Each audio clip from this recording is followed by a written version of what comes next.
Hey everybody, and welcome to the PC Gamer Show. My name is Tom Marks, Associate Editor here at PC Gamer, and your host, as always. With me this week is Mr. James Davenport. James, how you doing? I'm doing pretty good. Yeah? I'm feeling a little spooky, a little spunky. It's getting that time of year. Yeah, it's a good time of year. Maybe not spunky. I don't really associate Halloween and spunkiness. I do. But okay. I get all spunky about spooks. Okay. So. We're also joined by the very spunky Chris Livingston via a monitor. Chris, how you doing?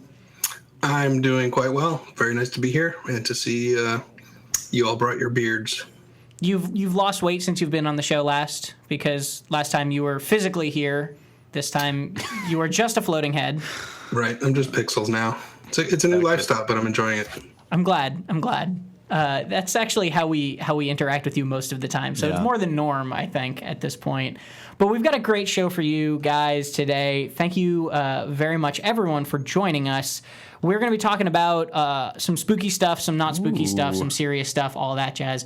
I figured we got to get our Halloween episode out of the way before Halloween. Yeah. Because a lot of people are going to be listening to this close to Halloween, and then Halloween will be over. And Halloween's one of those holidays where once it's done... Oh, it's a sheer drop-off. Yeah, exactly. You can't be spooky anymore after that. You can't do a Halloween episode on November 2nd. Oh, get out of town. Yeah. So we're going to be doing it today, just talking about some Halloween stuff. First of all, we're going to be talking about Dark Souls 3's new DLC. How do you say Ashes of Arendelle? Ashes of Ariandel. Ariandel. I missed the I there. Yeah. We're going to be talking about that because James has been playing it some. We're also going to be talking about some recent controversy-ish stuff that's been happening lately with just kind of the discussion around pre-release reviews and whether they're good or bad, whether Bethesda, this is coming out of Bethesda kind of officially stating that they're not going to be giving review code until a day before the release of both Dishonored 2 and the Skyrim Special Edition. What is it called? Ultimate Edition? I forget every single time. Yeah, it's...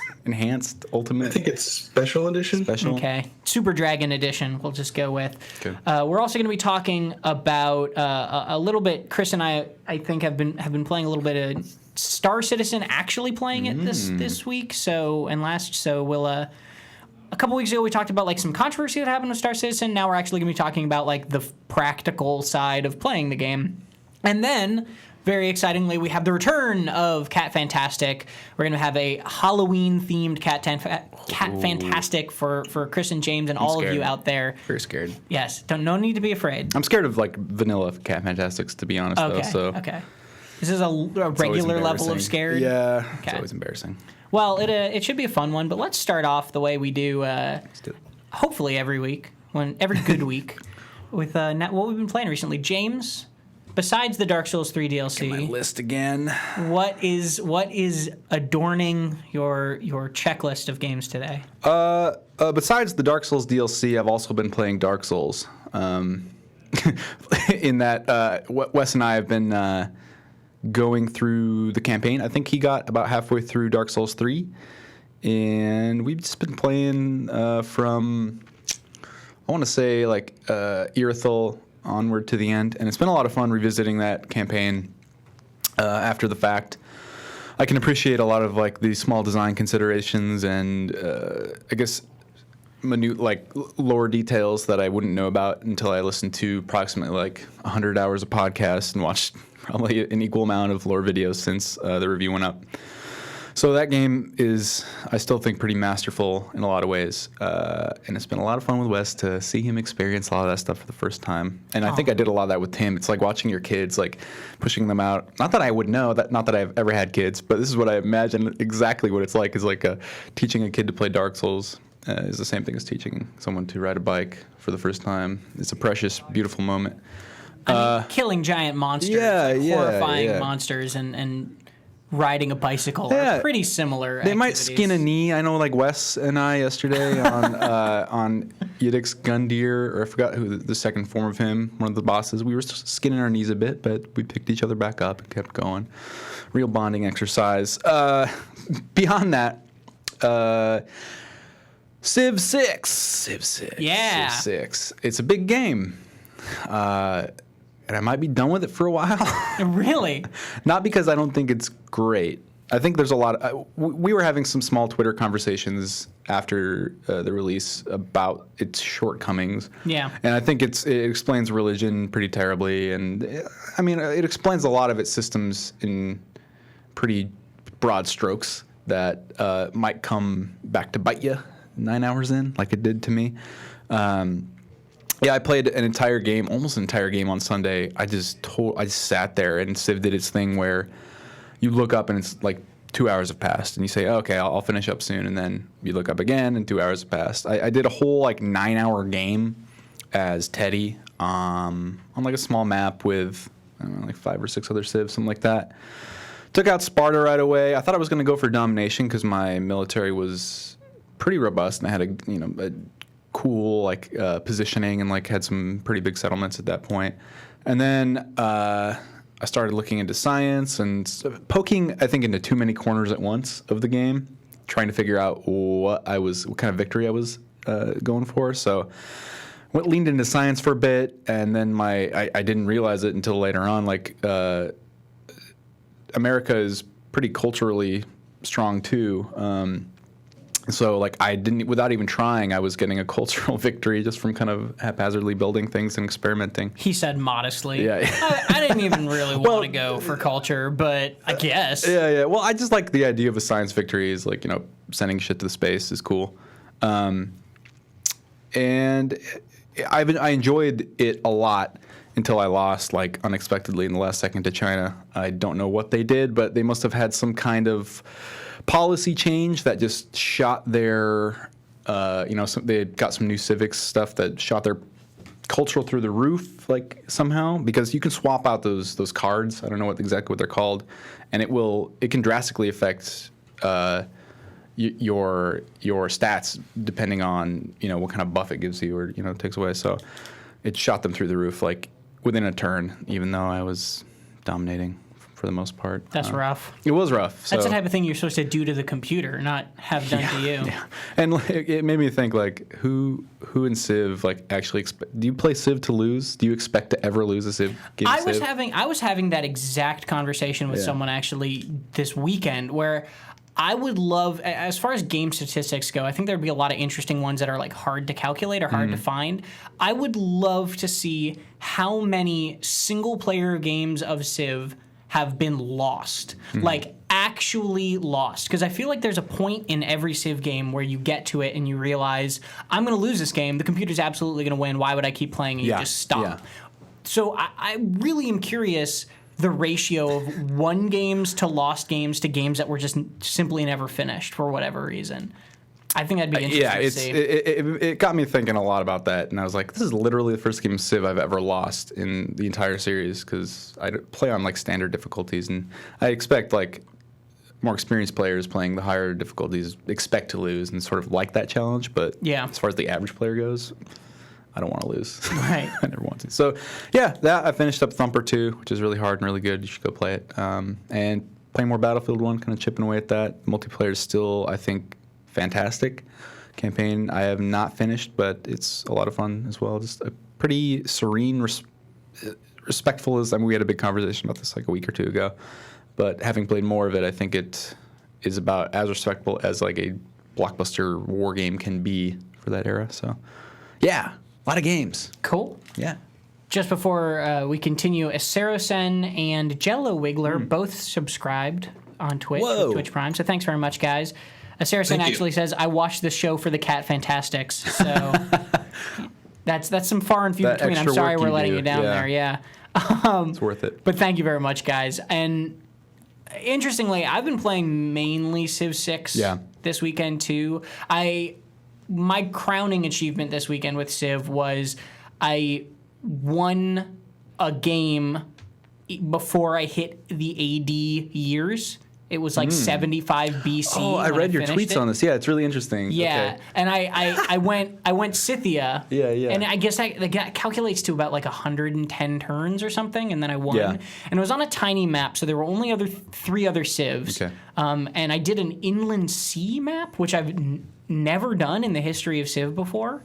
And that's the one where it doesn't scroll on the left and right. It's like you're in this kind of smaller area, and the whole center of the map is this kind of oval ocean, and then it's all land on the edges. Oh, cool. And I was expecting us to be, me and the 3 other civs, to be kind of equidistant apart from each other.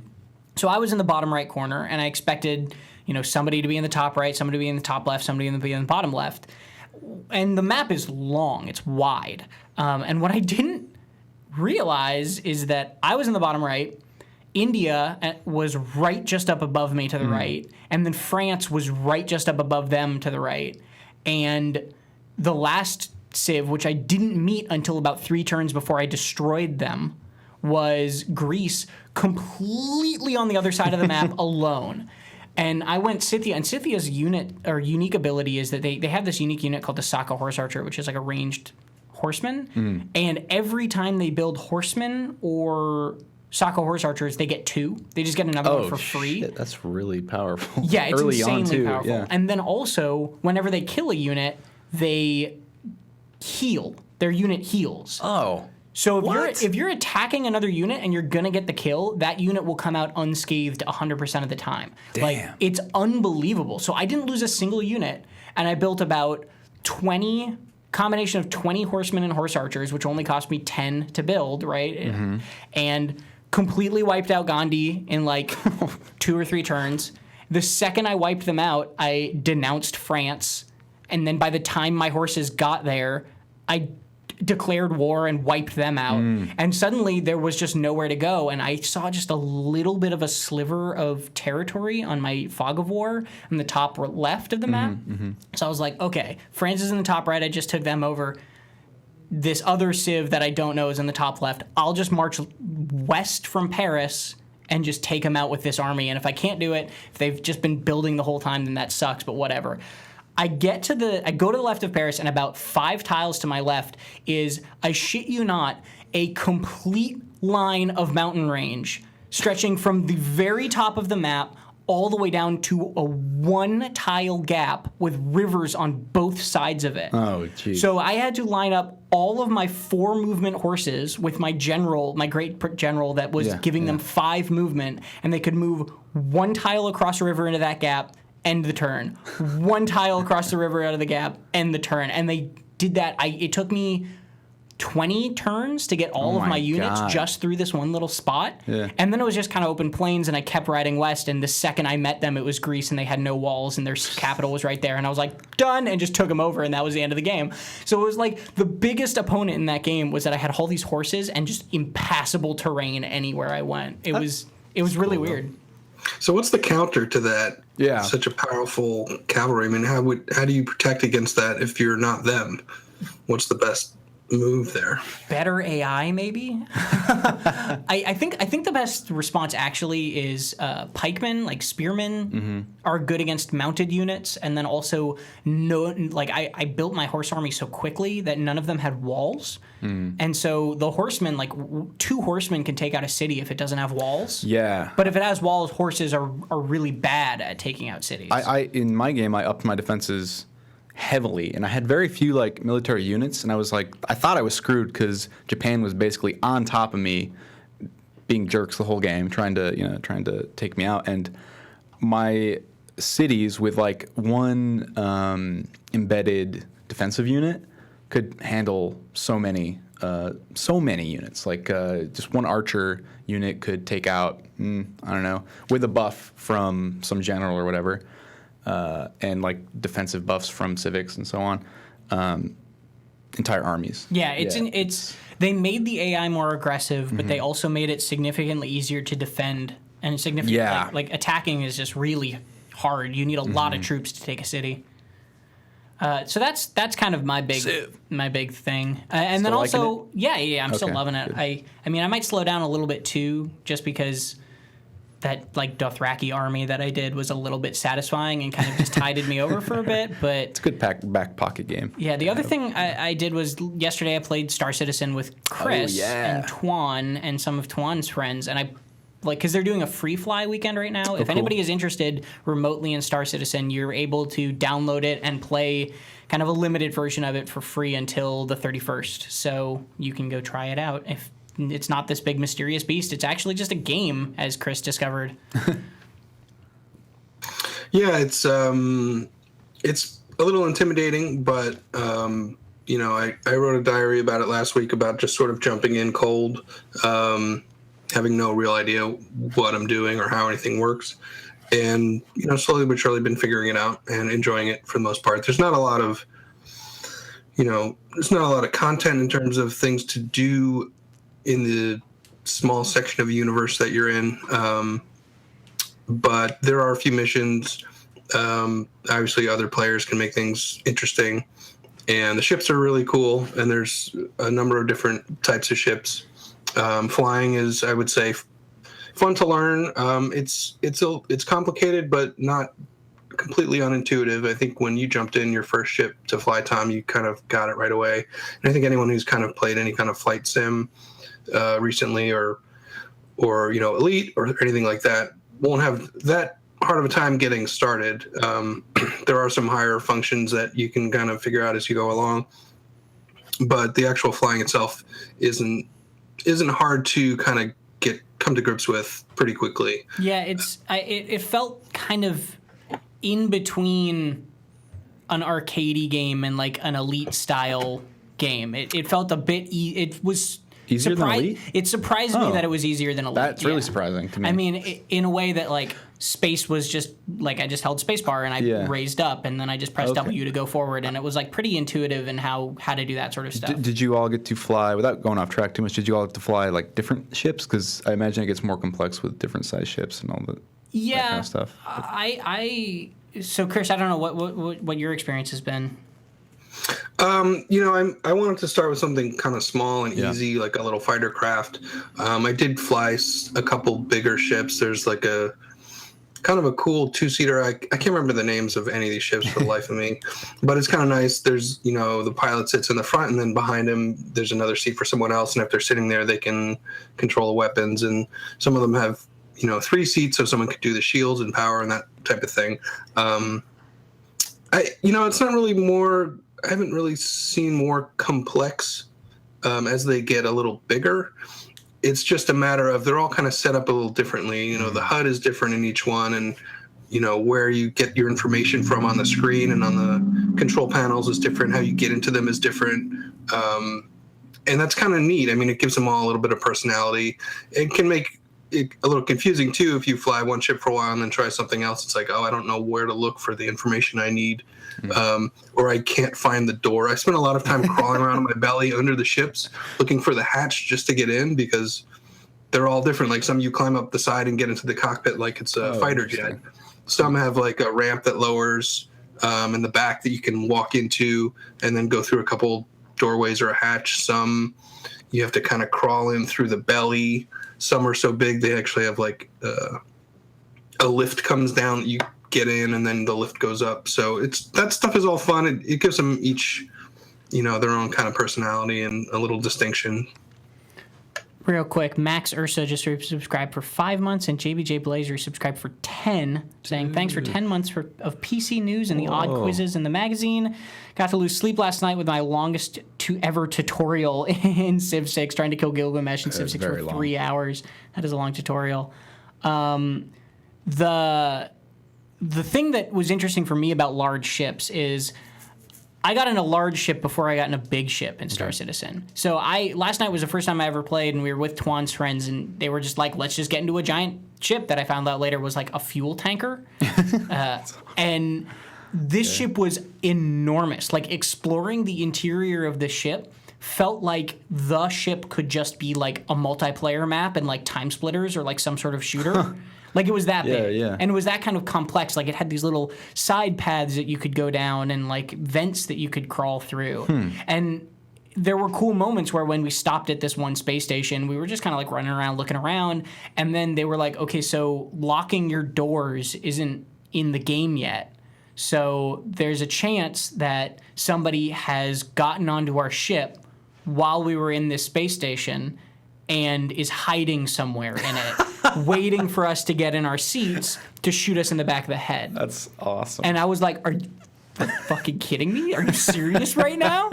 And they were like, yeah, so we got to clear it out. So the one guy that was giving me a lot of help went to the pilot's seat, and me and this other dude like fanned out and like searched the ship level by level looking for stowaways with our rifles out, like looking around. And the coolest moment I had was I got up to the top level of the ship and I was like looking around, and I went into the crew quarters, and there's kind of like windows occasionally in the ship, and like I start hearing this like really loud noise like while I'm in the crew quarters. I'm like, what the hell is going on? And then like boom, we go into a hyper jump.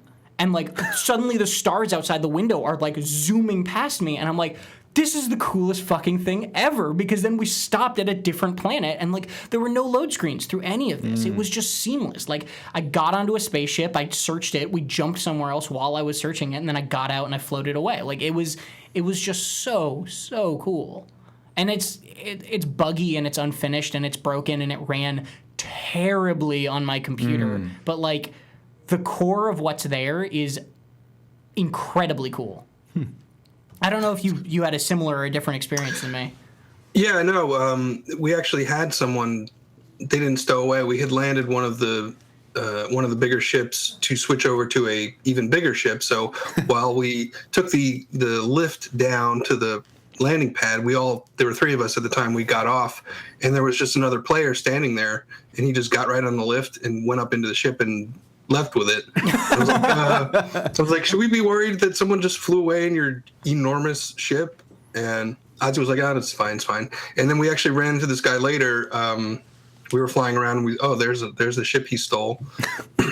So Ozzy shot at him, of course, and unfortunately ran out of ammo before he could fully destroy his own ship with this stranger inside. But he was able to set the self-destruct on the ship we were on and then drift right into him and just touched just as the self-destruct went off and then destroyed both ships. I mean, it killed us. It killed all of us, of course, but I think that's the price you pay when, you want to get back at someone for taking your giant spaceship without permission. Oh, my God. But yeah, I do love the idea of a ship being so big inside and it not being some like instance of a ship you get into. Like you're actually in there. Like, well, while you guys were flying around in that huge tub, I flew over with my smaller ship and I could see you through the cockpit and you could see me and you could EVA between ships. And it's cool to think that, someone could get into your ship, even if you destroy them, maybe they're still alive, they EVA over, they get into your ship and it turns into, an FPS at that point because they're infiltrating and you're trying to defend and that kind of thing. So it's pretty cool. Yeah, that was a funny moment when we stopped, when we did our first jump, and you were in your own ship, and Tuan was in our big ship, and he just like EVA'd out, got in front of the windshield, and like waved to me, and then you came up behind him, and he shot your ship with like a pistol, but it made Chris's ship start spinning like uncontrollably. And so we're like, I'm sitting in a passenger seat of the cockpit, like looking at all of this happen, right? And then the other guy who was driving our big ship had to like nudge his ship up to like just barely touch the wing of your ship so that it would stop the spinning, and like it was so weird. It was a very, very like very strange experience. That's awesome. Yeah, and I think that each ship has its own sort of physics inside it, and then there's different physics outside it. So while my ship was spinning like crazy, I had no idea it was spinning. I was walking around in it, and I wasn't spinning personally because I was attached to my ship, so it seemed fine unless I look out the window and then I see everything spinning around. So it's kind of neat how that stuff all works. Yeah, it's just like it's not finished by any means. No. And in fact, I couldn't stop spinning because I had gotten stuck in a chair. I sat down in a chair accidentally and got stuck, and I couldn't get back to the cockpit to stop my ship spinning. So there are obviously some issues. They had to blow us up because Tuan also, I think, got stuck in the chair. I don't know. He EVA'd over to try to help me because I was stuck, and then they eventually just blew us up. So it's just like it's a really, really cool core experience that I can't wait for them to actually like make a game. Like I don't think I'm gonna play it much anymore. I think I played enough to like to get an idea of this is a great start of a game, but I don't play early access games even. So like I don't have much desire to play Star Citizen in the incarnation it is now, but I think I'm really gonna whenever they decide to let us actually play it. Do you think there's more intrigue in or at least for you two, in the sort of like emergent systems or emergent moments that can happen from like these just interesting systems and these shared spaces and shared ships, or do you feel like the more interesting stuff will come from the I guess the campaign and so on? Like which part are you more excited to play? Do you feel like this kind of open-ended MMO aspect of it, regardless of what kind of missions they give you, just as a place to be in with people, is interesting enough on its own, like as a kind of a shared universe with shit to do in it or ships to fly? I liked the multiplayer. I think that was what interested me. Okay. Yeah, I think seeing what, how players interact and what they do and there's not much there, but it seems like you can easily entertain yourself for hours just because you can kind of use what's there to make some fun. Like there was a point where someone attacked Tom's ship, unaware that there were, I don't know how many of us were in there, 12, 10, I don't know, 8 people, I don't know. But we swarmed on this guy because he opened fire on Tom. He got blown up, and then the guy fled, and it was just like, well, we're not just going to let that go. And pretty much we were spreading out to visit the various stations where he might have gone, or if he died, then he would spawn in a certain place, because if you attack another player within comm reach, you become an outlaw, and if you die, you respawn in this pirate station. So basically it became this like several hours of trying to track this guy and figure out where he went, which isn't, that's not part of the content of the game. It's just like, hey, they blew up Tom, let's spend the rest of the night making him sorry for having done that. So that's kind of the fun stuff, is seeing how players entertain themselves, I think. That pirate space station, you couldn't find it, could you? I couldn't find it. Yeah, I tried. I'm actually gonna try to be more of a pirate the next time I play, to see what that's like, because I've been kind of nice. Like if I run into another player on a space station where you're allowed to shoot people, I don't want to just shoot them. I'm like, should I try to talk or team up? And I've been shot to death several times just for being polite. So I think next time I'm probably going to try the pirate experience out. Well, we went to that pirate station in that giant oil tank, or that fuel tanker ship, and we heard gunfire. And so we were the guys that we were with were like, okay, so there's probably people down there fighting. So we're going to try to go in through this back entrance. And they pulled the ship all the way down under this station, because the station is like built into an asteroid, and there was this destroyed kind of back entrance that you had to EVA into. And so we started taking fire because we're a huge ship. As we started getting down there, we all piled out of the ship, EVA'd, and they were just like, just go. The ship's going to blow up. We're going to lose it. It's okay. And we piled out of it, started EVAing away, and it's all really dark, right, because it's space.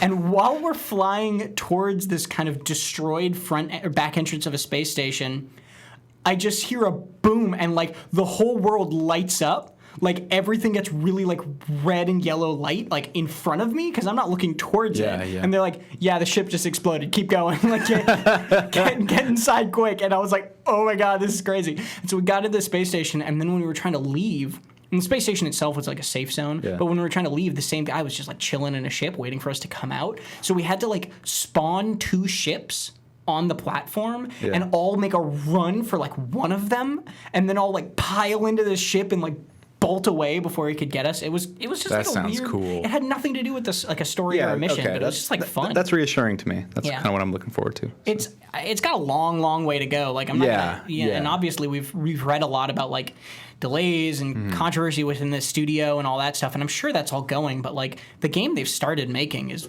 really, really cool. So I'm excited, and I kind of get it a little bit more having played now. Cool.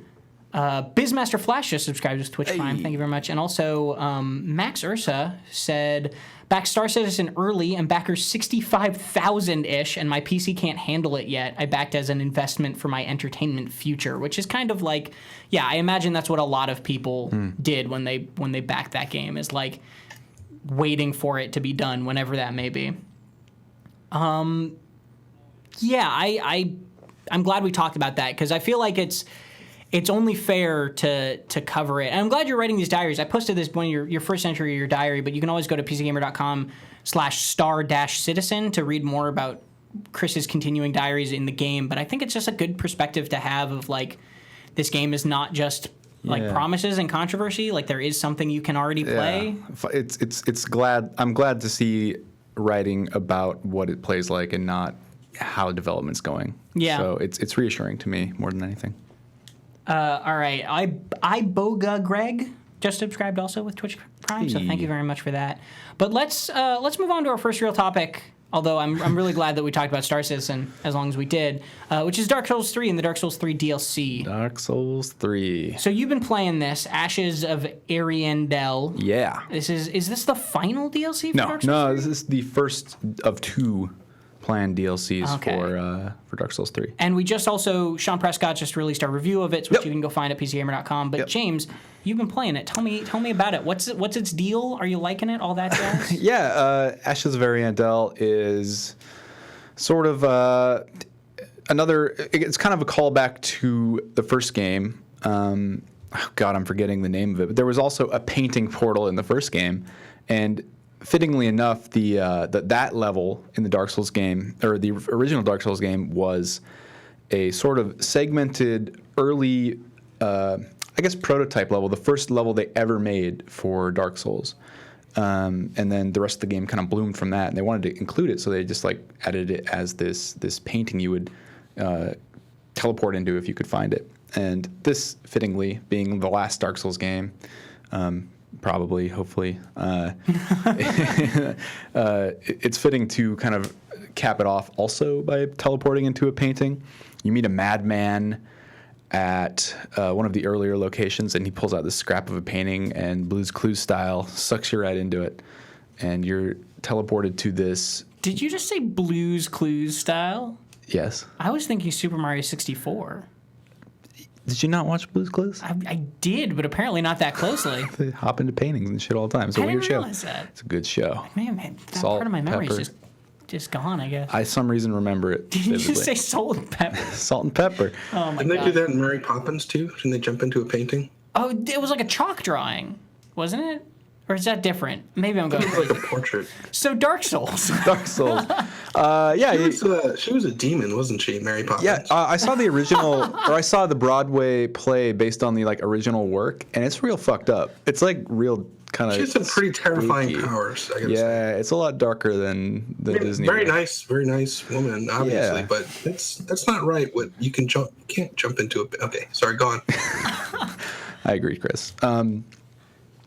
So you're teleported to this wintry wasteland. Not really a wasteland, but it's an interesting environment. I have not finished the DLC, just to say, so I can't speak to its quality as a whole. I think the environment, which was the part I was most excited about, is probably the least interesting part of the DLC.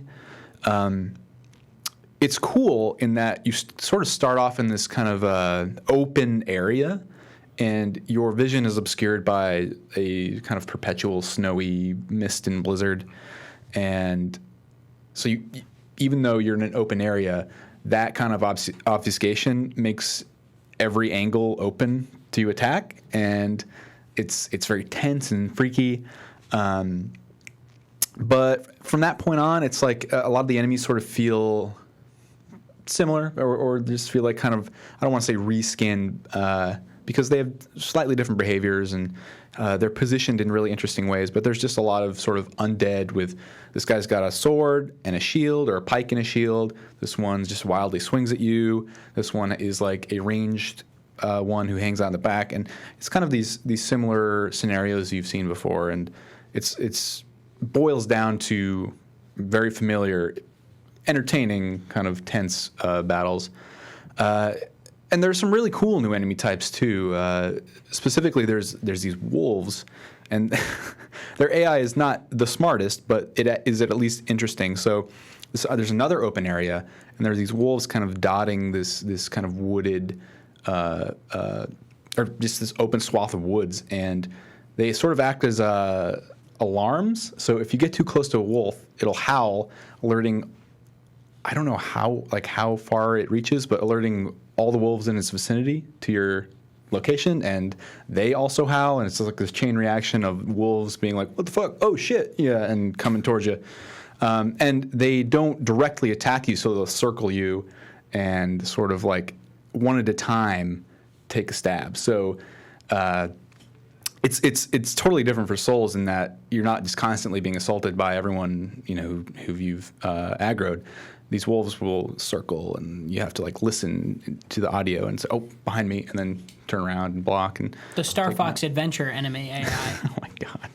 Wow, that's a deep cut. That's a deep pull. Not meant as a compliment. I'm sorry if it is actually fun. Yeah, no, it's cool. I think it's sort of butts up against the weaknesses of Dark Souls. I like the idea of the wolf pack mentality and that sort of switching up like how you defend yourself, but also the lock. It doesn't work well with the lock-on camera and just the camera in general. So if you're locking onto someone, it's going to hold onto that wolf, and even though you hear it behind you, you have to like unlock, turn around real quick, and bring up your shield. So it doesn't work perfectly.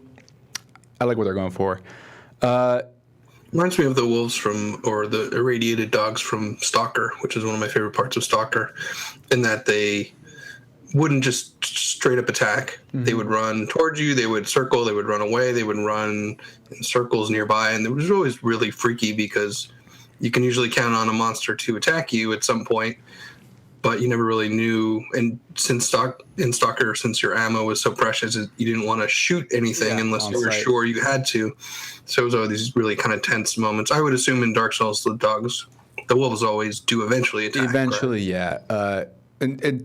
But that brings up a good point, is I think this series and it kind of all action games in general could benefit from, I think, just AI that doesn't straight up attack you. And I think some of the more interesting games I've played in recent memory, at least like the big standout is like Alien Isolation, an AI that toys with you, or is an AI that you have to sort of learn, not in its attack patterns, but in its specific behaviors. And the wolf kind of pokes at that. And it sounds like in Stalker, which I still got to play, maybe I'll make Wes pressure me again and do it.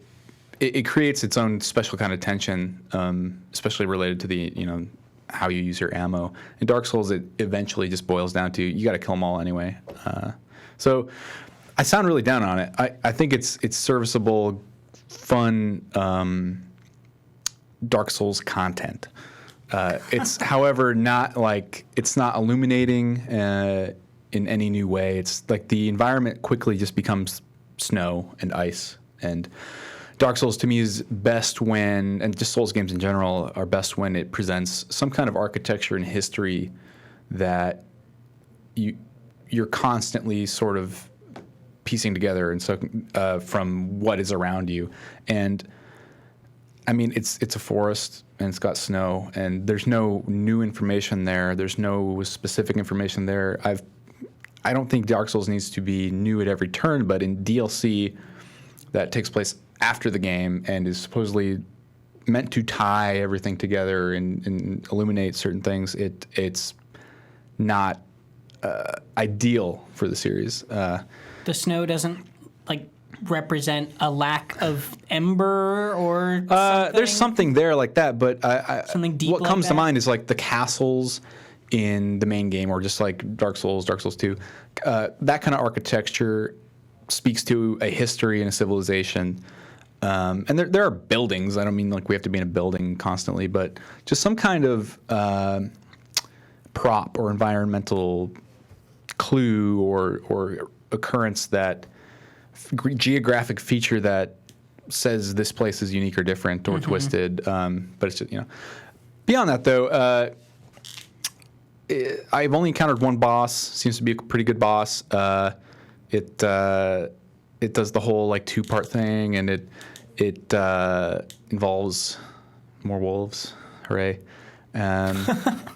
That said, there is one section in the game I just got to, or the DLC I just got to, that features probably the most disturbing Dark Souls enemy I've ever encountered. I'd have to revisit the whole series, but it's without giving anything away. I think that is when it's at its best. It's this slow kind of venture into this village that starts off with a sound cue and these small visual clues as to something going wrong. There's like these kind of purple flowers you start seeing like sprouting out of the frozen earth and or grass, and that is a very stark contrast to what you've been seeing the whole time.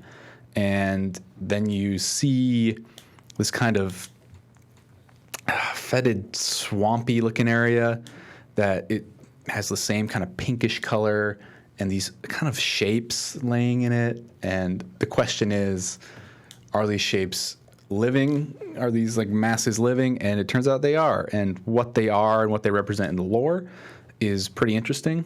I don't know if that, for lore fiends, I don't know if that it clears up anything about the Corvians, but if you don't like birds, don't play this DLC. It's some gross bird stuff in this DLC. That is one of the most cryptic recommendations, or if you do like birds, will you love it then? Well, here's the thing. Okay, let me clarify. Just bird. It fucks up birds. It fucks up birds real bad.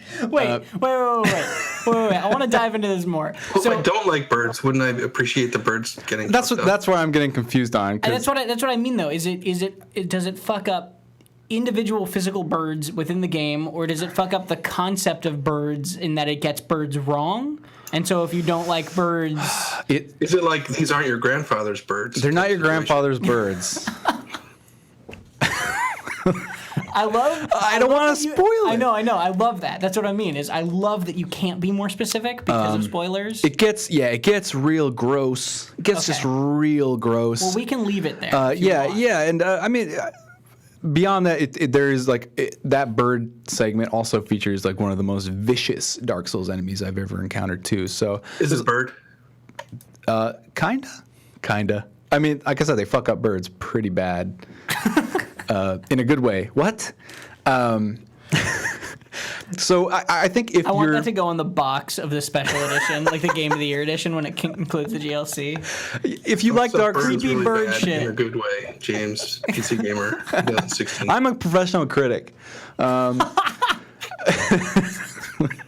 That's the defense you go to? No, it's like if you like Dark Souls DLC or Dark Souls in general and you want more, this is more of that and it's good. The levels are very open-ended and like labyrinthine, and I think it's a good 4 to 5 hours of that from what I hear. But it's definitely not the series at its peak. It feels like sort of an area that could have been, like I think Sean says this in his review, it feels like something that may have been an interesting side area in the main game that you maybe would not visit on the second time through, but it's cool. It's great. It's more of that. Cool. Yeah. Well, real quickly before we move on from Dark Souls, I do want to ask about the PvP in it, because they added like a PvP mode. Yeah. But kind of the community is not so hot about it. I mean, yeah, I personally haven't played it because I figured like this is Dark Souls being Dark Souls. It's a PvP mode that you have to unlock by playing the game and doing something I still haven't understood yet. So I thought they would just go all in, this being like the last Dark Souls game as we know it, and say, okay, fuck it, here's a PvP mode if you just want to do that. It's on the main menu. You can bring in your characters and whatever, and just matchmake and do stuff. But instead, it's you have to play the DLC, find some character, I don't know, and unlock it like 4 to 5 hours in. From there, there's only one arena selectable at the moment. I think they're going to add more for free. And there's some confusion as to how you can matchmake with friends, because there's like 2-on-2 duels, 3-on-3 duels, and so on. So is this an example of the community kind of rallied around this sort of unintended thing of PvP within the Dark Souls games, and then From Software said, okay, you guys really like this, so hey kids, we can be young and hip too, and like made a mode for it, and then they were like, no, that's not that, like, you're ruining it. Basically. Well, no, I think the community's reacting that way. They're like, no, Dark Souls multiplayer's best is this like sort of when it's not planned, or when it sort of forms naturally in these like areas in the main game, these fight clubs, so to speak. Like, oh, if you want to go fight some dudes, meet me up at the Irithyll Cathedral, and like that's the place you go to fight. That's cool. That's like sort of just emerged from the game. Like that was maybe intentionally designed, but also didn't feel that way. An arena mode definitely is like intentionally designed, and it's made for competition. And I figured they would just say, like I said, I was hoping they would just concede and like, we get the mystique of Dark Souls. I get that you can still do these emergent multiplayer things and preserve those, but why hide this arena mode that's meant to be sort of competitive and could have long legs beyond, Dark Souls 3 and maybe be its own standalone game? Because I think the fighting has potential to be good enough for that. It's still hidden and like tucked away in some corner of the game itself. So it's this sort of half measure that is at odds with itself. They should have just put a teleporter in the hub room. Yeah, just like you eventually unlock it and you can teleport from the main Firelink shrine, but why isn't it just in the main menu or like some independent mode? It's weird to me. I'll play more of it. I think I like the competitive mode as it is, so I'll poke around a bit. But it's kind of just a lukewarm reception from the community, I think, so far. Yeah. Well, thank you very much for filling us in on all that. Let's have a little bit of fun. Let's do our Halloween Catfantastic quiz. Oh, God. I'm excited. I'm going to tilt the screen away so James can't actually see the answers to the questions. But this is going to be a good one, guys. For those of you who don't know, Catfantastic is the stupid name of our quiz show that we have, that we do occasionally for the show. I don't know why it's called Catfantastic. It's before my time. Any longtime PC Gamer podcast listeners, you guys know you're the real OG here, and you'll be in on the joke when I'm not. But this week we're doing a Halloween-themed quiz. James, I'm going to ask you to scoot back a teeny bit, just if you can, because I can't read my screen either. There we go. The Catfantastic quiz this week is going to be Halloween-themed, and specifically, it's going to be Halloween event-themed. So what I've done is I've gathered the names of a bunch of 2016 Halloween video game events. Okay. And I'm going to give you the name of a Halloween event happening this year within a game, and then I'll give you 4 choices. I'm not going to make you just randomly guess because that would just be cruel. Yeah. 4 choices of what game that event could come from, and you have to tell me which one it is. You guys can play along at home. Chris and James probably aren't going to get any of these right because I made them very, very hard. In general, they are just kind of hard. You guys will get a couple. Okay. I'll give you more faith than that. But y'all at home can play along with this very spoopy Catfantastic quiz. Catfantastic has risen from the dead is actually pretty appropriate, as Max Ursa says in chat. So that's good. Let's start with let's start off. Okay. So you can't see the screen, right? I can see the side of it. Okay. Does that count? The side of... Yeah, the profile. Just don't cheat, James. Okay. Not that hard. Oh, okay. Thanks. All right. So the first one, once again, telling you the name of a 2016 event, and you have to tell me, choose from the list of games. Scream Fortress 8. Oh. Your choices are Fortnite, TF2, Block and Load, or CSGO. I mean... And if you know the answer, hold. Okay. I mean, duh. Chris, are you confident in this as well? No. Okay. The choices again. Once again, it's Scream Fortress 8. Choices are Fortnite, TF2, Block and Load, or CSGO. The chat has figured it out. Yeah. I feel like there's an easy guess, but those are always the wrong ones. Go with your gut, man. Okay, am I guessing right now, or are we waiting? We'll go with you because I think James is pretty confident. Yeah. Okay, I'll go with what I think is the obvious and thus wrong answer, which would be Team Fortress 2. James? Yeah. Yep, that is correct. I wanted to start you off slow here. Scream Fortress 8 for Team Fortress 2. It's like a horror movie. I tried to throw you guys off. Everyone got it in the chat. So why is it 8? Is it the 8th time they've done it? Yeah, it's the 8th time. Every time they do the Halloween event, they call it Scream Fortress. That's a lot. I even tried to throw you off. I said TF2 instead of Team Fortress. I know your mind games. Yeah, I was trying. I put Fortnite in there, which is a game that's not even out yet. We got it right, Tom. We got it right. I know. I'm proud of you. Move on. All right, next. The Reaping. Your choices are League of Legends, Overwatch, Elite Dangerous, or Smite. Got no clue. I don't think it's... Can I openly discuss this stuff? Yeah, please. I don't think it's Elite. Wait. That sounds... I think I remember... See, I wrote up a list last year of the Halloween events, and I thought I remembered something named The Reaping, but it wasn't any of those 4 games that I'm thinking of, so possibly It's not. Smite. I get a Smite vibe in my gut, but that's it. I'm gonna go with League of Legends. All right, I'll Smite it, and we'll see what happens. I think that's a good chance. All right. Chat is a little bit split here, but the answer is Smite. Oh, nicely done, That's their James. annual thing, and I think this is like the 3rd time they've done the Reaping. And League of Legends has someone with a similar name this time, but not an actual. Did you have Elite Dangerous as one of the choices? I did. How would you have a Halloween thing in space? Be like a spooky planet. Right? A pumpkin-shaped planet. I figured they could add like bobbleheads. They got like dashboard bobbleheads and stuff, like orange paint jobs or something. I don't know. They should. I guess Yeah. Got to make sure I didn't use that as a clue for any of the others. Anyway, next one. This is one of the weirder ones. All right. All Saints Wake. Saints What? being saints with an apostrophe at the end, like spelled up on screen. Chivalry Medieval Warfare, Saints Row 4, Final Fantasy 15, or Battleborn. So these are this year. This is this year's events. Current content. These are current events. It can't be Saints Row 4. Like that game is. All Saints. That's your Wake. mind game shit, Tom. I know what you're doing.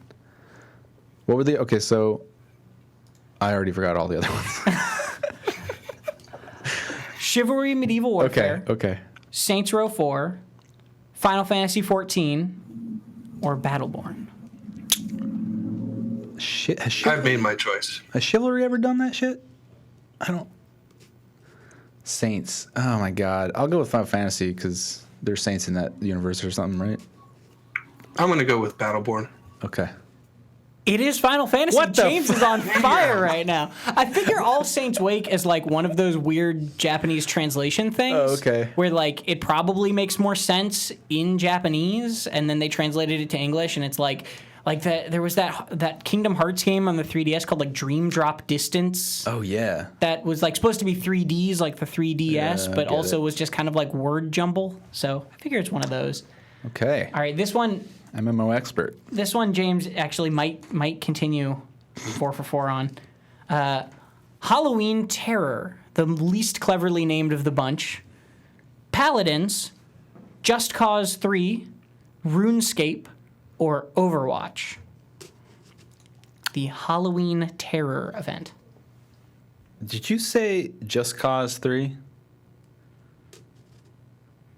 I don't think they've ever done a Halloween. I did. Okay. The choices are for Halloween Terror. I'm pretty sure I know what it is, but I'm. Paladins, Just Cause 3, RuneScape, or Overwatch. You think you know it, Chris? No, but I'll guess one at random. It's not a very clever name, right? Surprisingly, that's Not why I really, think I'm no. second guessing myself. I want to say. I think it's. Can I say? Can I? Yeah, go ahead, I'm thinking Overwatch. Chris? Right.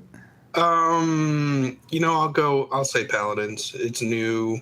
It sounds like hey, we better throw some Halloween shit together and give it some name quickly. Hurry, quick. So I'll go with Paladins. It is actually Overwatch. Yeah. Okay. I played that shit. It was all right.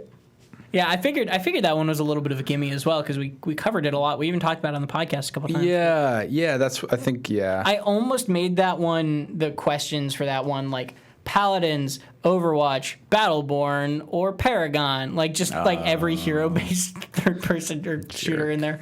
No. Moving on. Come on, Blizzard. Better name. The Witches Festival. Another kind of generic one. Is this The Elder Scrolls Online, Path of Exile, Black Desert Online, Oh God. or Guild Wars 2? Oh. James, you sound physically like upset by this choice. Sort of right now. am. It's got me wondering what kind of meeting, what the meeting looks like where they decide Halloween names is like. That would be fun to sit in on. The Witches Festival, The Elder Scrolls Online, Path of Exile, Black Desert Online, or Guild Wars 2. I got a Guild Wars 2 feeling in my heart, but that's just me. Your heart has led you pretty well so far. But this is I'm going to say Guild Wars 2 also, just to ensure that James gets it wrong. Oh, no. Oh, gosh. Yeah, I'll stick with it. Well, congratulations, Chris. You did your job. It is not Guild Wars 2. If I can't win, I'm going to take someone down with me. Oh, no. That is The Elder Scrolls Online. The Witches Festival, really? In Elder Scrolls, they're usually very good with their names, and Yeah, that's really just whatever. Yeah, you think it would be something more Specific to the world. Are there even witches technically? I mean, That's why I didn't. There are evil there's wizards. like necromancers and Yeah, stuff. necromancers. we need to write a letter to Bethesda Yeah. and just complain about their ESO naming scheme. All right, next up, we're running out here. Oh gosh. Here we The go. Shadow of the Mad King. Oh. Is this World of Warcraft, Guild Wars 2, Dota 2, or Telltale's A Game of Thrones? What? You son of a. Man, you're mad at me for that one. Shadow of the Mad King. It's a pretty good name. Yeah, would I say. like that one. That one tells me a little story. It's evocative. Yeah. Oh man. Okay, now I'm feeling Guild Wars again. It was there again, so I'm feeling kind of blizzardy. you getting blizzardy? Choices again are World of Warcraft, Guild Wars 2, Dota 2, or Telltale's A Game of Thrones. I'm gonna go with Guild Wars 2 again. The only thing about World of Warcraft is they would probably call it the same thing every year. Yeah, well, and Aren't you playing WoW? Shadow of the right Mad now? King sounds like DLC almost. yeah, and I'm not playing WoW right now. I'm done with that nonsense. I'll go with World of Warcraft. Okay, this is good. Guild Wars 2. Chris, you should have stuck with your strategy because it is Guild Wars 2. Oh. I've never played Guild Wars 2. It's a fun game. It's a good all right. MMO. Yeah. Good MMO. It's like good gas station pies. Wow, that's mean. I man. know, That that's- got dark. Sorry. They're fine Anyway. games. If you enjoy them, I'm sorry. Getting into a couple weirder ones here. Oh, God. Ultimate Scream. And the choices are for Ultimate Scream: All right. RuneScape, Rocket League, American Truck Simulator, or FIFA 17. I would love a Halloween-themed American Truck Simulator update. Ultimate Scream. That's a terrible name. It sounds like a roller coaster at like some kind of crappy amusement park. Yeah. What was that first one? What are the choices? RuneScape, Rocket League, American Truck Simulator, or FIFA 17. It does sound kind of RuneScape-y, like the sort of like off-brand version of a Halloween event, you know? The cheap brand that you buy in bulk. Ultimate Scream. Yeah, I'm feeling RuneScape-y. I'm going to incorrectly choose Rocket League. The answer is, I want to see if anyone actually in the chat got this. Oh God, one person actually did. That's amazing. The answer is FIFA 17. Are you fucking with me? I don't know why that response just killed me so What? hard. Oh my God. What did they do? I don't know. What did they do? It's the second biggest mystery of this podcast. First is what's going on with the birds in Dark Souls, and second, what is the Halloween thing in FIFA? So they have this thing in FIFA called the Ultimate Team thing, and so they made it Ultimate Scream, and I guess it's like it says 23 terrifying Scream Team players get an upgrade for Halloween and then come alive during Halloween weekend with a What does that temporary even boost. mean? I have no idea. What does that mean? I have no idea. But FIFA 17 is actually doing an Ultimate Scream Halloween event. I'm all for sports games getting into the holiday spirit, but God, Yeah. That's strange. Super I have to look strange. into that. All right, and we'll finish it off with this one, actually. So the last one, Campfire Tales. And your choices are DayZ, Minecraft, Dying Light, or Firewatch. Not Firewatch. Not even like... No. You can't even let me have that one like for a sec. It could be Firewatch. Probably not, though. Thanks, James. There you go. I appreciate that. Campfire Tales, once again, DayZ, Minecraft, Dying Light, or Firewatch. Dying Light actually has done holiday events or small updates, I'm pretty sure. I don't recall one, but it would seem to be a good fit for them. I would say Dying Light on this one, if you care to be wrong with me, James. Yeah, I'll get on the sinking ship. So the answer is actually Minecraft. Oh, fuck. Except it's only the Minecraft Windows 10 and Pocket Edition. So the false Minecraft. The false prophet. I'm like a cooler. Did you see that effect? I'm like a casino cooler. When there's someone winning and winning, they send this loser out to stand near him and just kills his luck. That's what I am when it comes to Catfantastic and probably several other. I wanted to put DayZ in there because I figured it was a little bit of twisting the knife, Chris, of like if you're keeping up with DayZ news or not, since you're not allowed to play it anymore. I don't know what you're talking about. Sorry. We'll let everybody look that up for themselves if they want to later. But that's all the time we have for today. So I hope you guys enjoyed that spooky return to Catfantastic. Yeah, I'm really scared and spooked right now. If you guys were wondering, you were talking about Blizzard earlier. Blizzard's usual thing, it's weird that they're calling it Halloween Terror in Overwatch, actually, because they usually call it Hallows End, is like their version of Halloween. Like they got a name for Christmas, too, that I can't remember.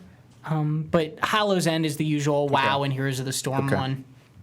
I almost put that in, but Campfire Tales seemed like a good way to end it. Nice work, Tom. Thank you. I thought that was fun. It was good. I hope everyone out there. Chris.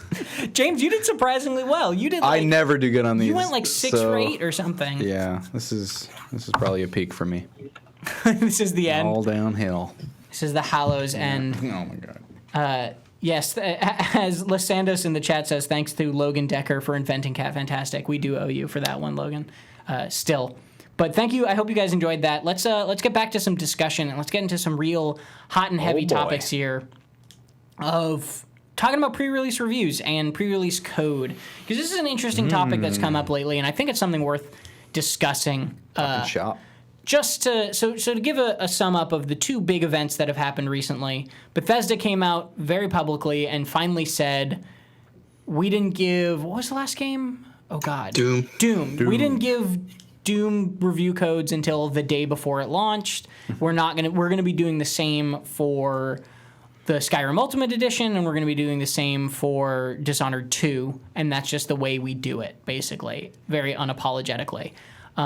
Additionally, another thing that happened recently in a similar vein is we didn't have a Titanfall 2 review when all the other console sites and reviewers put theirs up just earlier this week. Really weird, yeah. Because we don't have access to the PC version of the game. And so we've played a little bit at preview events and stuff, but we have not played it on PC. We don't have a code for it on PC, and so we can't tell you what we think of it on PC as of yet.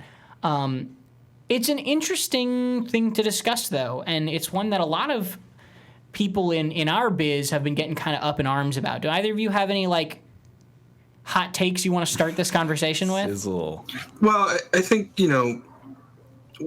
I understand the reason that code is often late. I mean, with digital distribution, there's no reason developers wouldn't continue to work on a game even after it's gone gold, even after it's on a disc somewhere, to work right up to the launch because they want to keep polishing or fixing or tweaking. And I understand, we can't always get the code as soon as we would like. At the same time, it seems, I don't know, as a blanket policy for Bethesda to say, no matter what, like even if we're done, we're not sending the code out until a day before review. It's a problem for a number of reasons. I mean, for us as personal human beings who review games, no one wants to really sit and play a game day and night as hard and as fast as you can to rush to get it done because we have so little time. As people on our site who want to find out what we think of it, they have to wait a few days, maybe even longer. And you have things like, we heard from Arcane about Dishonored 2, like, hey, you're gonna have to play this game twice to really see everything. You have to go through it as Emily and then as Corvo to really understand the whole story. And it's like really exciting to hear. That sounds really cool and something we're planning to do anyway. Why wouldn't you play it as both characters? And then on top of that, you have Bethesda saying, okay, you get the game code the day before launch. And it's like, you just feel kind of deflated because it's like, well, I don't know. It seems a strange thing to say, no matter what, we're giving you only one day before launch. It seems kind of stupid to me.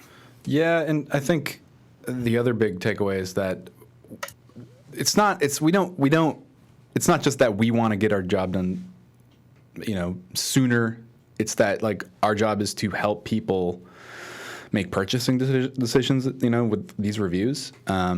Because $60 or whatever a game costs is, to the average Joe, like it's not cheap, and it seems at odds with the people they're selling to say, okay, well, we're going to push all these pre-order incentives, and you can get the game for $10 less, or you get all this extra shit, or whatever the hell it is, and market the hell out of it, and then not give the press or whoever it happens to be, influencers, YouTubers, whatever, early enough access to kind of determine, or at least provide like sort of a signal light for consumers to kind of go by whether or not they should even consider spending money on this.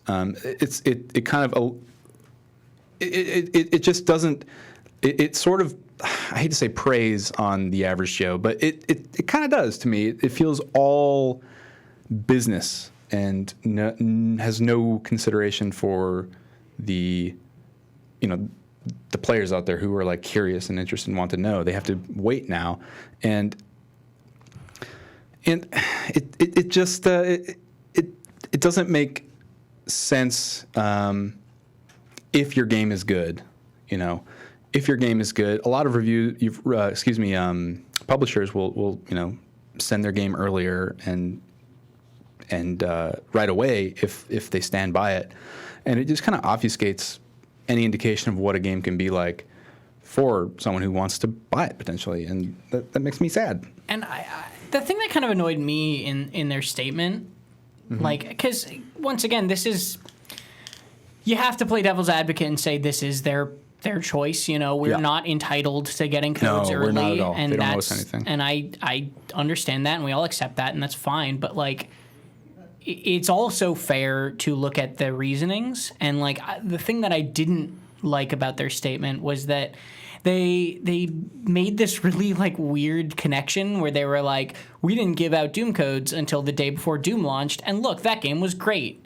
In kind of like a just trust us and keep buying our stuff, like sort of attitude with it. Like, it was very much like a, look, we were that game was good, and you didn't need early review codes to find that out. Except the multiplayer. I mean, they glossed over one big caveat is that the multiplayer. Well, I do think when people hear that we haven't gotten code on time, a lot of the sort of thought is, and I see a lot of people comment like, wow, this game must be really screwed up if they didn't want to let reviewers see it. And so I think Bethesda was trying to kind of answer that type of thing, like head that off by saying, hey, look, yeah, Doom code was late, but it was still a good game. Everyone seemed to pretty much agree. But I don't know. It just seems like a weird thing to make a rule to say, like, like I said, I understand why code is late, and oftentimes it's, like I said, they're working to the last minute, and they don't want to give reviewers a version of the game that's going to be different than what people get when they buy it, and I totally get that. As just a blanket rule going forward, it just seems really strange, really strange to me. It's just like, if you look at it too, it's also, a publisher's job is to make money, right? Like a developer's job, you can say a developer's job is to make a good game, right? But the publisher's job is to sell that game and then make money off of it. Like that, there's no illusions about that. A lot of the time, I like to think of the games industry as, and especially the indie games market, as being like this place where people can just make cool things, and if you make a good enough cool thing like Stardew Valley, like you'll become successful off of that. But like when it comes to big games, like that's not the environment that like Bethesda as a publisher is living in. Maybe it's the environment Bethesda as a developer lives in, but not as a publisher. And like the truth of the matter is they risk very, very, very little by doing this policy. Yeah. Like the biggest blowback has been everybody's response to it, but like they still get to control when information about their games comes out, and they risk more by having a poor game that they give people access to a week in advance, and then maybe the reviews deter people from buying it, when they could have just given those review copies way later, and then the bad reviews wouldn't come out as early and they might get a few more sales, which is like kind of a horribly shitty thing to do in the eyes of any game player, right? But like that's their motivation, and it's, in my opinion, and it seems pretty transparent to me. And maybe I'm wrong about that. Maybe I'm being too harsh on them. But, like, that seems like I can't imagine the motivation for this decision, for it being a blanket decision, like you guys said, being anything else. Yeah, it just seems very much. Yeah, it's very about, businessy. And they have every right to do that. It's just in this world where we sort of want to strive to be, friendly and kind and helpful to one another in every which way. It feels bleak to me and a bit sad in seeing a company act like a money making company first and foremost. It's sort of just like, I don't want to say worst case scenario, but just from our perspective and from I think a lot of people's perspective, it feels like a bad kind of rotten move. Yeah.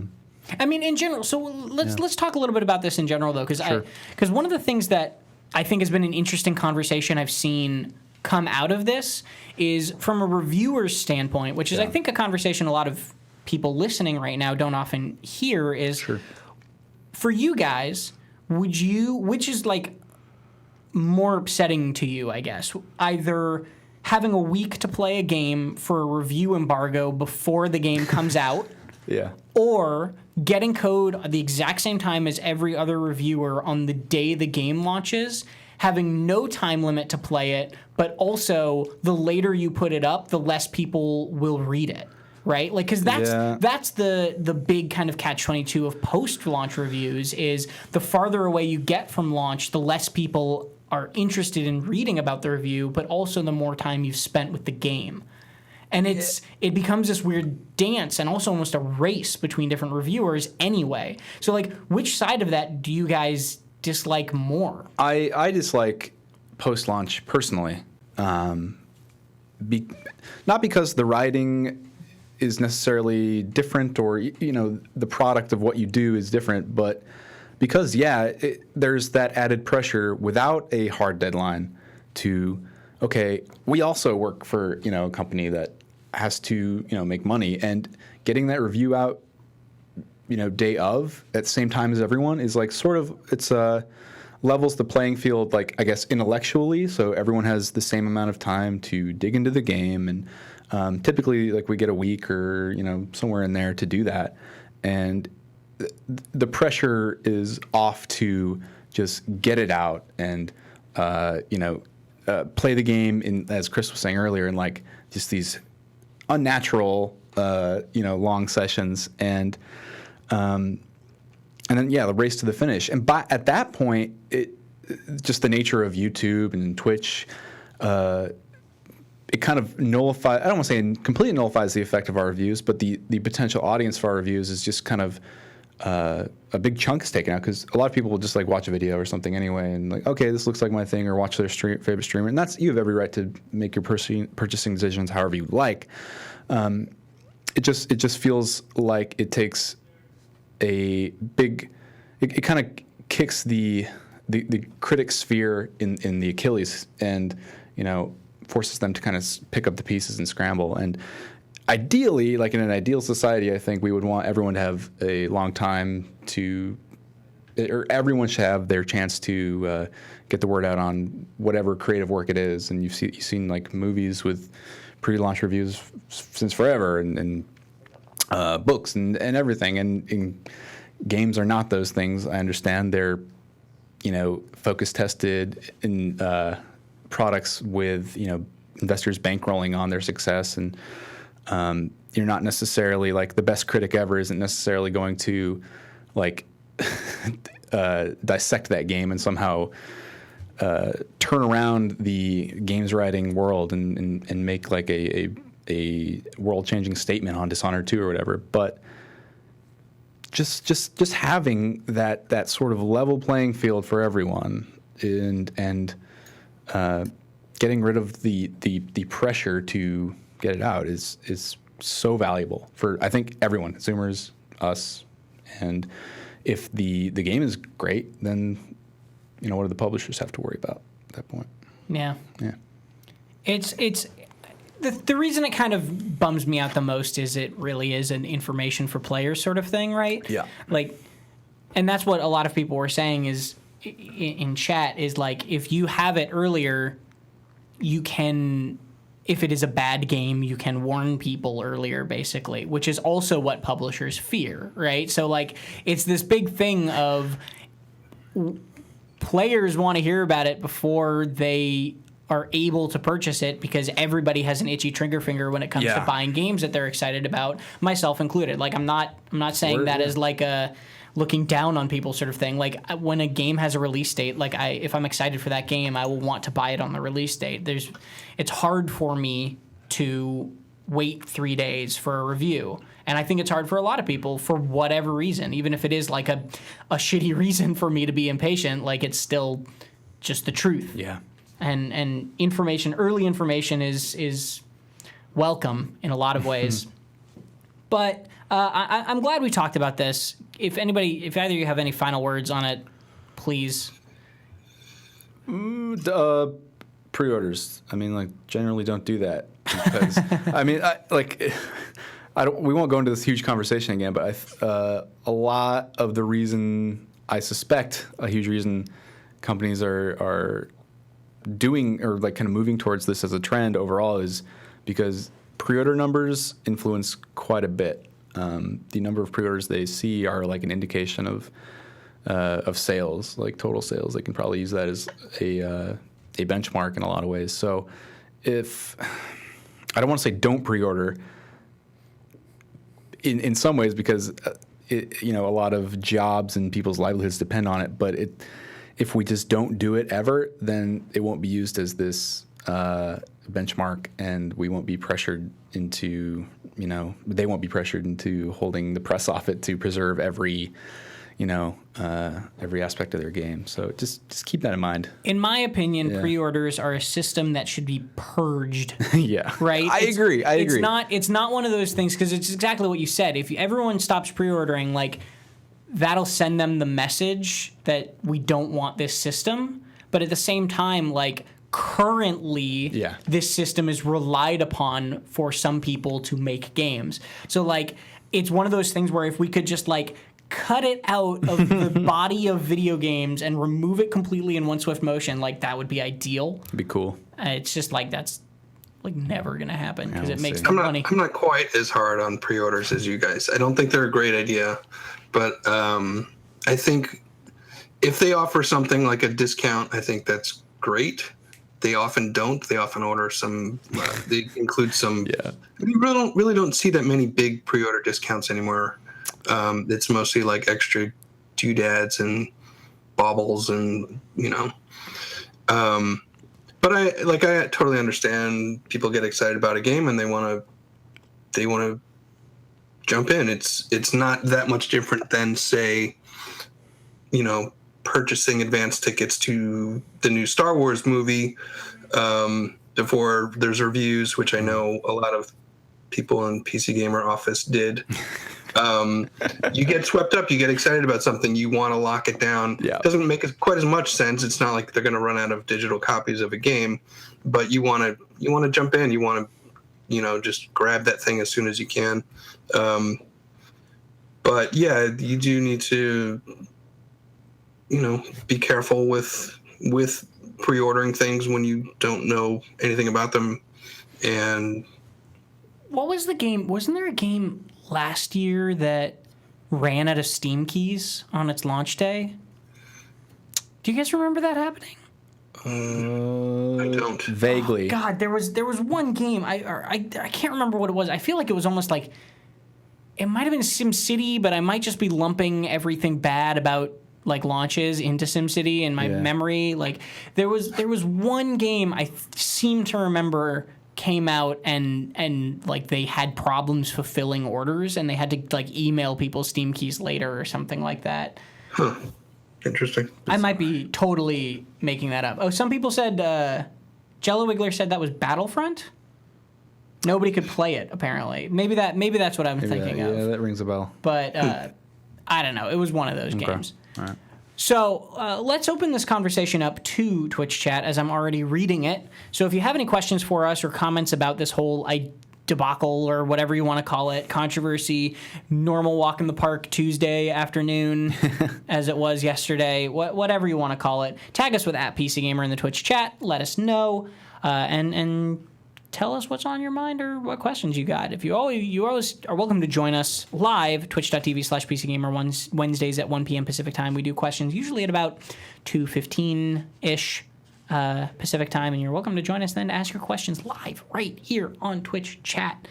And as let's see as questions are rolling in. Also, I forgot to mention, if you are a subscriber on Twitch chat, which you can do with Twitch Prime, we will get to your questions first if we can. Because we love you very much for supporting the stream. And you can always follow us or subscribe on iTunes or any of those things to support the stream further. Let's see what we got. First up from subscriber Kinifu, how would you improve the AI in a game like Civ 6 or Master of Orion? God. That's a hard question, man. I don't design games. That's a really tricky question because it's impossibly hard. If they've made 6 Civ games, right? Like if the answer was easy, I trust that 2K and Firaxis would, after Civ 6 Civ games, like know how to do it. Yeah. I think that they did a good job with the agendas and stuff. I think that's like a nice way to go in terms of improving AI, but it's a weird balance of these are your opponents and they need to be confronting you, but if they're confronting you too often, it feels cheap. And so it's about striking that balance between like confrontation and working together, and it's just very, very difficult. Like I don't think I have an answer personally. It's hard, man. I mean I can criticize the AI all I want, but it's not done correctly for a reason, you know. Let's see. A newer subscriber, Sir Rojan, asks, how come it seems like y'all never talk about Marvel Heroes? It's awesome and constantly being updated. I think we don't talk about it probably because we don't play it, honestly. Like I've heard that it's being updated. Is that the one that just got Luke Cage and Jessica Jones recently? Yeah. Maybe I got to go check that game out. I've heard good things. It's like a cool dungeon crawler with a decent free-to-play model, and all your favorite Marvel heroes. Marvel? Well, thank you for the suggestion. Maybe we'll try to jump back into that one soon. Yeah. Let's see. Bell Sauce asks, any of you playing WoW Legion? You were, James. You're not anymore, though, you were saying? I played a lot of it. I played through all of the quest content and dungeons, and I think I can't do those MMOs anymore. You sound like you were about to say I'm getting too old for this shit in like a grizzled voice. Unless I had like a dedicated friend group who wanted to play those games, or had invested years and years and years in that game, but I haven't. I've only just kind of dabbled in it, and it kind of is losing its allure for me. Steven, our reviewer, loves it still and wants to do a lot more of that, so it's a good time to get in if you are lapsed, I think. Cool. Okay, yeah. Jello Wiggler asked one above. Let's see. Thoughts on competitive ladder formats in MOBAs? I can't. You're just going to walk away from that one, guys? I'm going to pass on that. I think ladders are one of those things where there's almost never a satisfying way to make them in any competitive game. Like we can expand this out of MOBAs because League has a very similar ladder system to StarCraft 2, has a very similar ladder system to Overwatch, has a very similar ladder system to Hearthstone, and I don't think I found a competitive ladder system that I've said like I've looked at yet and been like, man, this is the way to do a ladder system. But I think that the way that most Blizzard games do it with like different tiers and things like that, I think that's not a bad way to do it. It's so much different too in MOBAs and team games compared to single player games. Like a single player ladder just measures your skill and it's so easy to see that go up and down, whereas a team game it's so much easier to blame your teammates for a win or a loss. It can get kind of difficult. Let's jump along. There's one. Oh my goodness, they're moving so fast. I apologize. I'm struggling to find one in all of this. Panzerg asks, you guys see this set review copy date becoming more of a standard or just Bethesda craziness realistically? How much does this make your job harder? I wouldn't worry about making our job harder. We get to play video games for a living. Like, don't cry for us if we don't get a code a week before it comes out. I see it more as like it's harder to inform you guys. Like it's harder to let you know what's going on, which is frustrating. Mm-hmm. I don't know. Do you guys see this becoming more of a standard thing, or? It may depend on how it works out for Bethesda. I guess I'm sure people will watch and see if it has any effect for them or not. I don't know. I feel like there's a mix. Sometimes we don't get code. Sometimes we do. And even. Okay, we don't get code until the day before. At least we can see how the game runs. We can post about, the settings and the performance. At least we can get some information out. I don't know. We'll obviously survive. And like I said, it isn't that unusual right now. I mean, No Man's Sky. Actually, we never got PC code for it, but a lot of games they're not ready quite when we need them to be. And we still get it done. So I also feel like the kind of previous shorthand of, the code didn't come till the day it came out or the day before it came out, that means it must be bad, is like kind of not always the case anymore. Like it's of course fair to be suspicious when something like that happens, but publishers are realizing that they're just trying to do that more often, and that's not necessarily an indication of quality in all respects. It could be, but it's not hard and fast as much as it used to be, I think. Let's take a few more because there's lots of subscriber questions today. Max Ursa says, I presume no one's been playing the new toys in the new Elite patch yet. Elite Dangerous just got its 2.2 patch, and I'm going to actually jump into it soon. I just set up it's pretty rad. I just set up the HOTAS Warthog flight stick and throttle in our office along with a VR headset, and it's very cool, and I'm really excited to actually try that game a little bit more. The new stuff in the Elite patches is cool. You can do passengers now. There are passenger ships, and there's like AI fighters that come along with you. I can just ride along with you if I want? No. So it's not... That's coming in the third part of the Horizons patch. This is like NPCs. You can be like a taxi driver kind of thing, I guess. And you can also have NPCs that are like your fighter pilots and then have like carrier ships that they go along with. That's cool. Yeah, it's pretty neat. But no, I haven't jumped into it quite yet. Let's see. B. Scappa asks, have you guys played Civ 6 multiplayer, and do you think it is a viable play mode compared to single player? I'm going to be playing some multiplayer hopefully this week with maybe the guy who asked this question, and then also probably at some point my brother. I've never played Civ 6 multiplayer before, but I know there are a lot of people who swear by it. Like, it's all they play. Civ multiplayer in general? Yeah. Well, no. I meant the multiplayer mode within Civ. And I haven't played multiplayer in Civ. Yeah, it just seems like it would... You got to have, like, a dedicated group of people you don't mind either talking to for long periods of time or... Yeah, it seems like it would take forever. These games take forever anyway. That could be cool, though. The way they do it is it's on a... You do it on like a tiny map, and then you also do it on an online game speed mode where it goes twice as fast as a normal game. So it's and you take your turns simultaneously. Oh, okay. So you lock them all in. Yeah, so a normal multiplayer Civ game is still long, but it's not like days long like a single player one would be. All right, let's take just a last couple because there are more and I want to get to as many as we can. Ace Rosen asks, why don't you ever talk about Call of Duty? They've teased an open world campaign and a bunch of other compelling stuff. We don't talk about Call of Duty.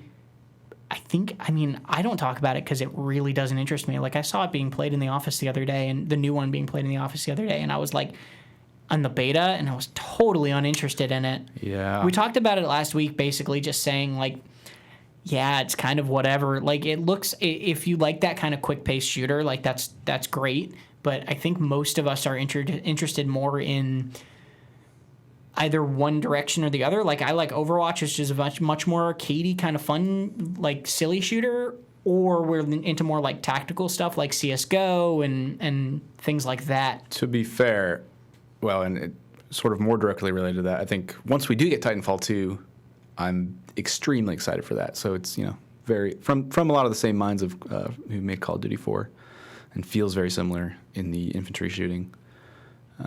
So I'm interested in that. All right, let's take the last question from JBJ Blaze, seeing as he resubscribed for a 10th month today. Are there any achievements you guys have ever regretted getting in a game? In my experience, just getting achievements late at night, it reminds me how I need to stop staying up so late just to play my dang video games. When I completed that game as Scythia the other night on Civ 6, I got 9 achievements the second the game ended, which I thought was kind of crazy. I don't know if I've gotten any achievements that I specifically regretted getting. Maybe I got an achievement for Fez for getting like the 206% ending or whatever, which was kind of like maybe I need to stop playing this game.